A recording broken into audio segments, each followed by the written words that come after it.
nenhum líder precisa de oratória, tá? Nenhum líder precisa de oratória. Oratória é falar bonito, oratória é ter estética na fala. Liderança não precisa disso. Você não precisa disso. Você precisa ser palestrante. Você precisa fazer uma bela exposição das suas ideias. E todo líder inspirador faz isso. A Tarsila diz assim: depois da primeira aula que assisti, fiz um comentário sobre uma funcionária que estava desmotivada. Exato. E eu não queria ficar mudando e ela acertou. Porém, comecei de um jeito meio que temido observar o código. É isso aí. Meio tímido, desculpa. Comecei de um jeito meio que tímido. Vou observar o código. Isso mesmo, observar o código para que você possa saber a forma correta de acertar no alvo. Então, a motivação de uma equipe passa por você saber lidar com uma flecha, como um arqueiro, né? Ele consegue apontar a flecha para o alvo. Então, um líder, quando ele vai inspirar o seu time ou motivar alguém do time, enfim, ele é como se estivesse apontando uma flecha para o alvo, né? Para o alvo certo. E para que ele possa apontar para o alvo certo a flecha, ele primeiro precisa preparar a flecha, ele precisa treinar, ele precisa saber qual é o alvo, que tamanho tem o alvo, qual é a distância do alvo. Então, quando um líder ele vai lançar a flecha da inspiração ou da motivação do time, ele tem que ter todo um preparo antes, conhecer o alvo, conhecer a ferramenta que você tem para, de fato, lançar essa motivação para uma pessoa ou para um time. Exatamente. Então, é muito importante entender esse código da maneira correta para inspirar o time, para inspirar as pessoas. E tem um provérbio de Salomão, né? Tem um provérbio de Salomão que fala sobre a relação pai e filho, né? Pais e filhos. E ele diz o seguinte, que os filhos, esse provérbio de Salomão diz o seguinte, que os filhos são como flecha na mão do guerreiro. E a liderança é a mesma coisa, né? A equipe são como flechas na mão do guerreiro. A equipe é como flecha na mão do líder. Quem é esse guerreiro? O líder. Quem é esse guerreiro no caso do texto do provérbio? Os pais. Então,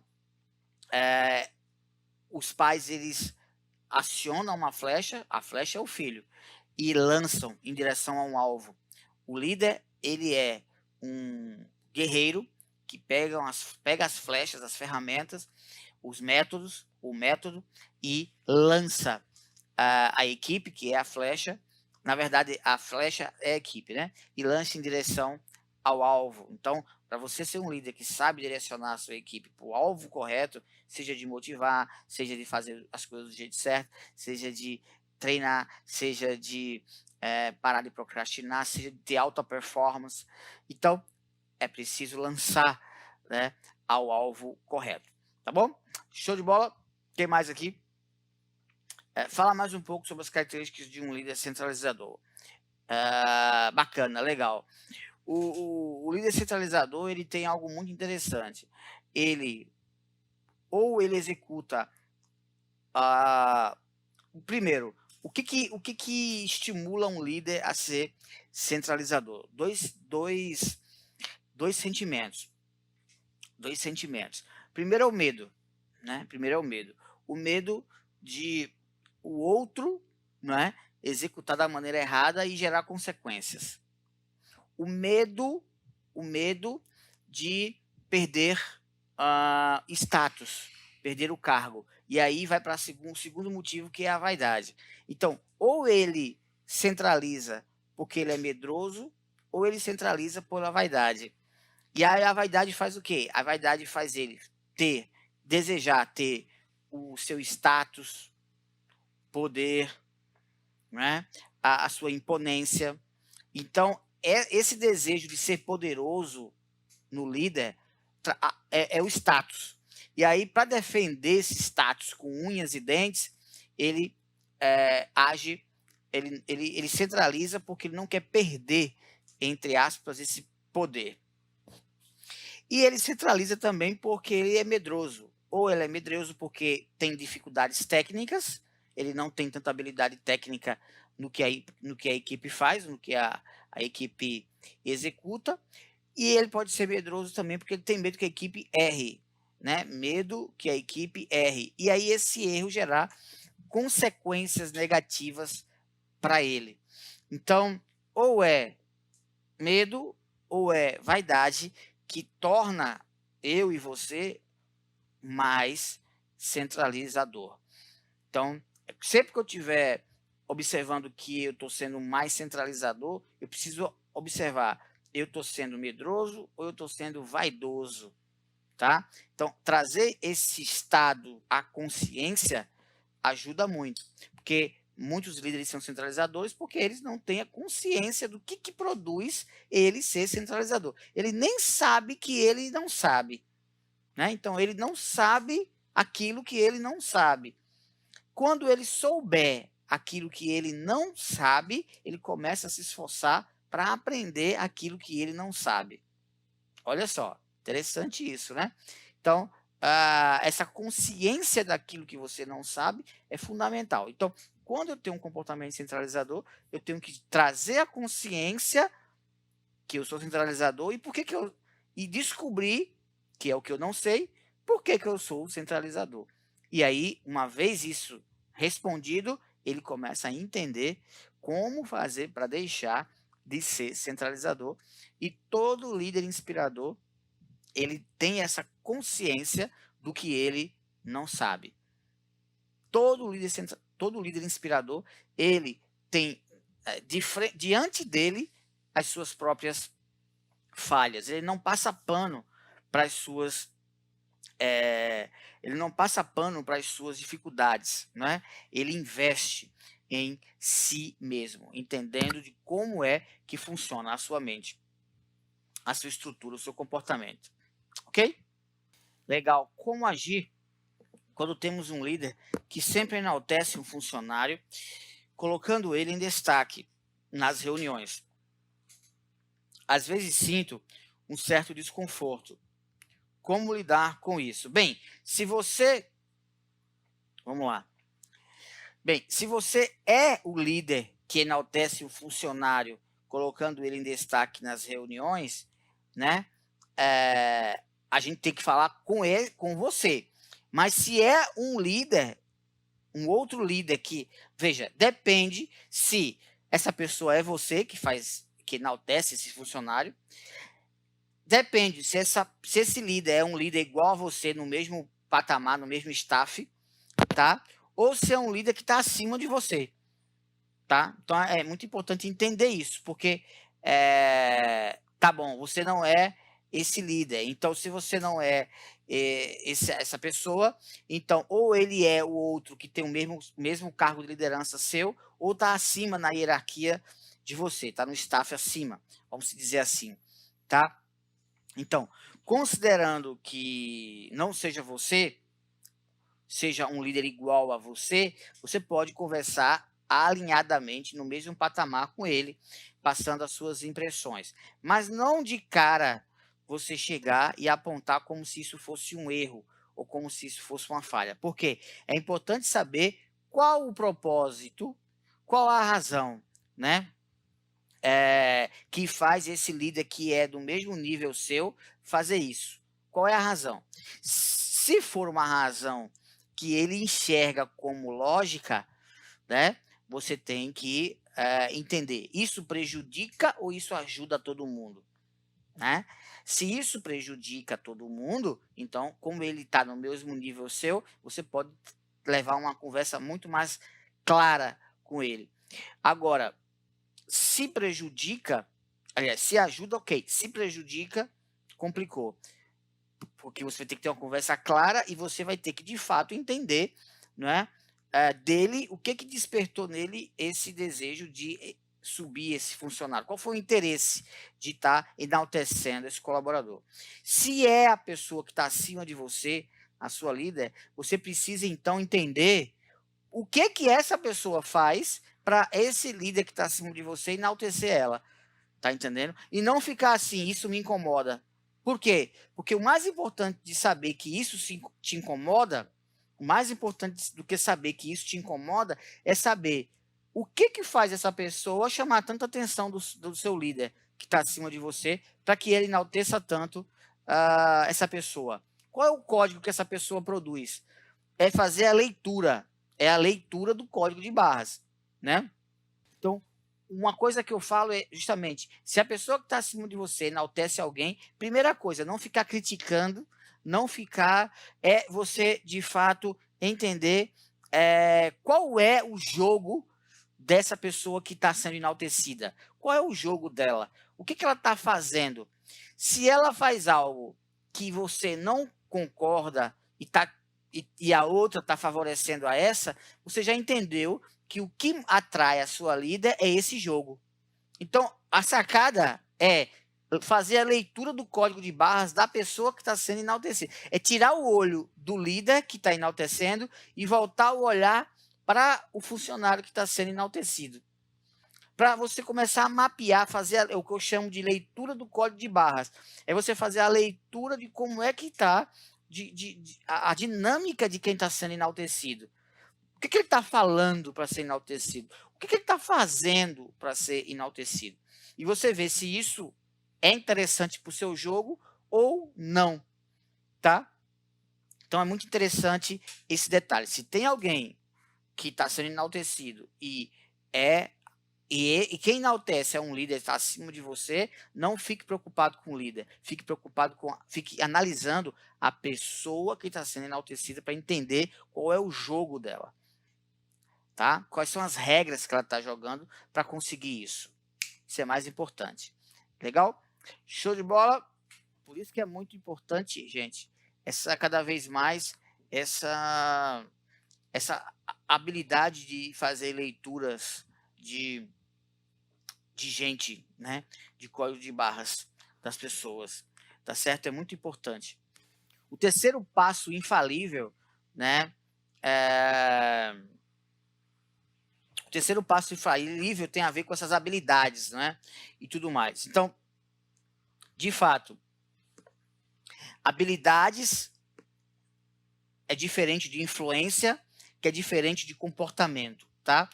Então, habilidades são as características que faz a gente executar coisas. Influência é aquilo que é como a gente impacta as pessoas. E comportamento é a nossa dinâmica, não é, de ação. Então, comportamento é a nossa dinâmica de ação. A influência é o quanto a gente impacta com essas ações. E as habilidades é aquilo que a gente faz de fato, né? A execução, a prática, tá? Então,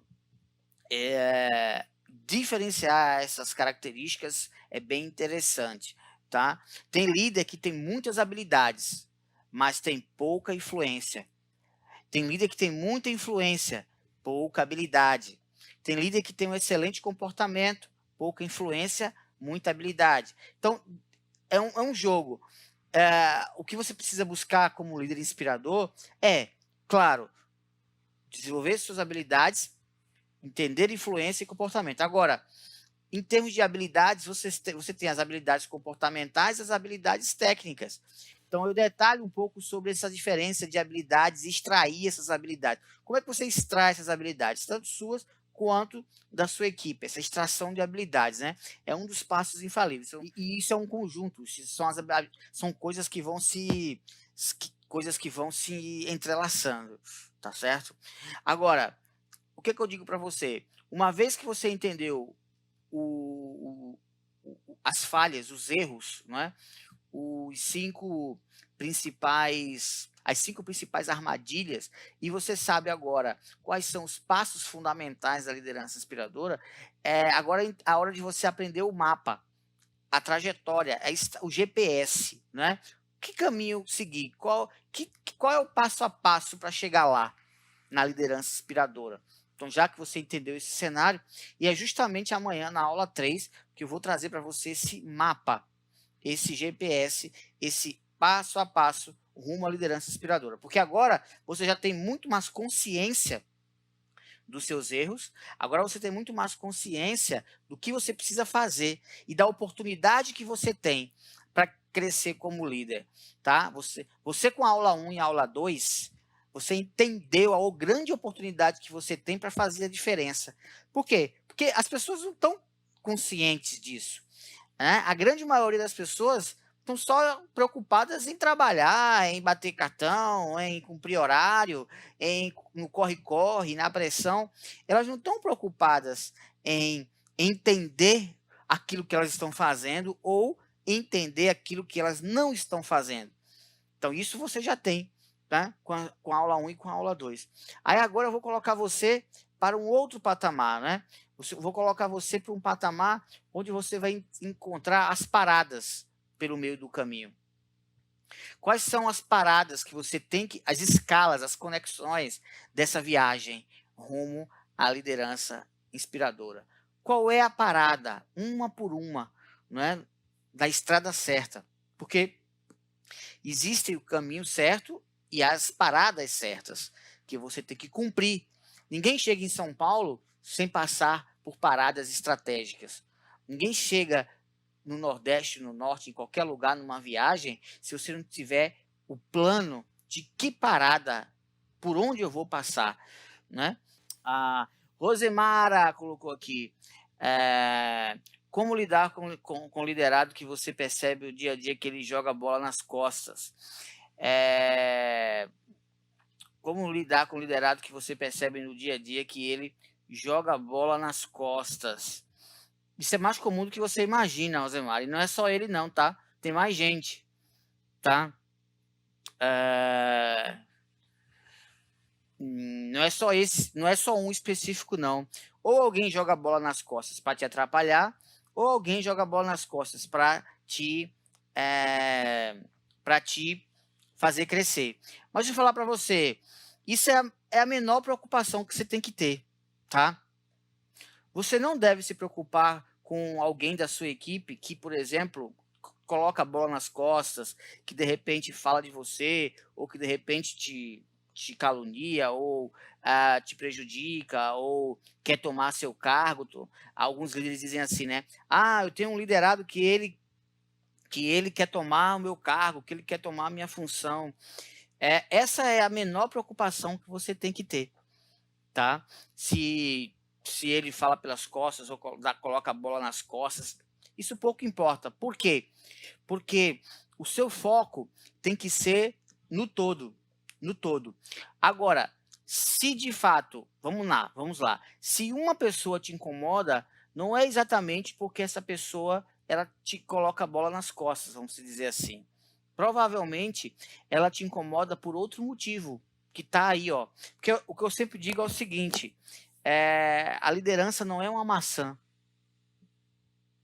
Não é uma maçã. Não é uma maçã, é uma cebola, tá? A maçã, você morde a maçã, né? Ela a textura dela é igual em todos os lugares, pelo menos é a regra. O líder cebola é aquela liderança cebola que tem várias camadas, né? Então, por que tem várias camadas? Porque não é só uma coisa que está sendo apresentada, tem mais coisa aí. Então, quando você diz assim, tem uma pessoa da minha equipe que me prejudica, e não sei o que, não sei o que lá, tem mais coisa aí que é preciso ser investigada, tá? E um líder inspirador, ele tem essa capacidade de ler as camadas da cebola, tá? Porque provavelmente o seu incômodo com a pessoa deve ser de outra natureza, não apenas isso. Deve ter alguma coisa aí que está dentro das camadas que a gente não consegue ver. Mas, e eu não consigo fazer leituras somente de maneira abstrata, tem que ter algo mais concreto, né? Então, mas em geral, né? Em geral é justamente isso. Uma pessoa não me incomoda simplesmente por um fato. Ela me incomoda por conta de uma história, por conta de uma trajetória, por conta de um contexto, de um enredo. Então, eu preciso entender esse enredo para poder fazer a leitura correta do código de barras dessa pessoa, tá? Então, nenhum líder tem exatamente uma análise perfeita de um colaborador, que é difícil. Ele precisa entender todas as camadas da cebola, tá? Escreve aqui para mim. Como lidar com uma certa dor de cotovelo dos colegas de trabalho depois que fui promovido para liderar eles antes? Olha, quando você é promovido a um cargo de liderança, você tem dois caminhos importantes para você resolver. Primeiro, é você mostrar para o teu time logo de cara que você não é uma ameaça. Você não pode ficar se fazendo de vítima o tempo inteiro. Ah, eles não me reconhecem, sabe? Ah, eles não me valorizam. Ah, eu assumi a equipe e rapidamente eu tenho que fazer uma leitura para mostrar para ele de cara que eu não sou inimigo. Pelo contrário, eu sou amigo. Eu não sou apenas alguém que vai mandar ou controlar. Eu sou alguém que vai fazer eles crescerem. Então, esse é o objetivo. Uma pessoa chega numa equipe e, para eliminar essas objeções, ele tem que fazer o quê? Ele tem que mostrar para o time que ele é um parceiro. Segundo, tem que mostrar para o time que o time é protagonista e não você. Tá entendendo? Então, eu já tive a experiência de chegar numa equipe que já estava lá, ou ser promovido e assumir a liderança dessa equipe que trabalhava comigo. E aí eu fui promovido e fiquei aqui. Fui para um cargo de coordenação e minha equipe era mais experiente tecnicamente nas ferramentas de execução do que eu e era mais antiga do que eu. E qual foi a minha dificuldade? Foi eu ficar justamente assim com uma certa neurose de eles não me reconhecem. Eles não me valorizam. Eles estão contra mim. Eles têm dor de cotovelo. Eles não sei o quê. Isso são, entre aspas, me entenda bem, entre aspas, neuroses que a gente cria baseado naquilo que a gente está focando, que é o fantasma de ser perseguido, tá? Então, esse fantasma de ser perseguido, ele nos assombra. Qualquer coisa, se a equipe sorrir, é porque está com dor de... Se a equipe falar, é porque está com dor de... Se a equipe cantar, é porque não sei o quê. Então, isso vira um fantasma. Isso vira um fantasma nos aborrecendo. Para que isso seja exorcizado, a gente precisa, primeiro, mostrar para o time que nós somos parceiros. Que eu sou um facilitador e não um controlador deles. Primeira coisa. E segundo, mostrar para eles que eles são protagonistas. Eles são a estrela. Eles são o personagem principal e não eu. Você tem que se colocar numa posição de coadjuvante e deixar eles na posição de ator principal. Mostrar para eles que nada funciona sem a ação deles, a competência, as habilidades deles. E aí, com isso, você vai criando o quê? Um gatilho mental chamado reciprocidade. Por quê? Existe, no código de barras do ser humano, existe um gatilho chamado reciprocidade. Nesses códigos que eu explico na aula 3, na próxima aula. Então, esses gatilhos, esse gatilho da reciprocidade é um gatilho onde você alimenta eles fazendo eles se sentirem importante e criando um futuro para eles. Como é que você faz eles se sentir importante? Assim que você chega, mostrando para eles que você é coadjuvante e eles são protagonistas. Tá? E aí você dá o pódio para eles, dá o troféu para eles, dá a medalha para eles. Tá? Então, se coloca nessa posição. E, segundo, mostra para eles que tem um futuro com a sua presença. Qual é seu objetivo? É fazer eles crescerem, fazer eles avançarem, se transformarem para melhor.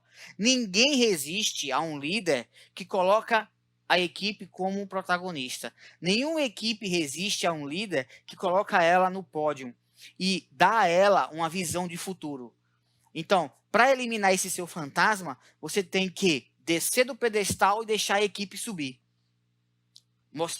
Deixar claro para eles que eles são os atores principais, a estrela que brilha, e fazer eles enxergarem um futuro naquilo que eles fazem. E aí, automaticamente, eles vão dizer, caramba, essa pessoa quer o meu bem. Esse líder, ele está pensando em mim. Esse líder se preocupa com o meu crescimento. Ele me valoriza. E aí, ninguém fica com dor de cotovelo para uma pessoa que ela valoriza. Ninguém fica com invejinha, com raivinha, com magoazinha de um líder que só quer que coloque a pessoa no pódio. Ninguém fica. Não é verdade?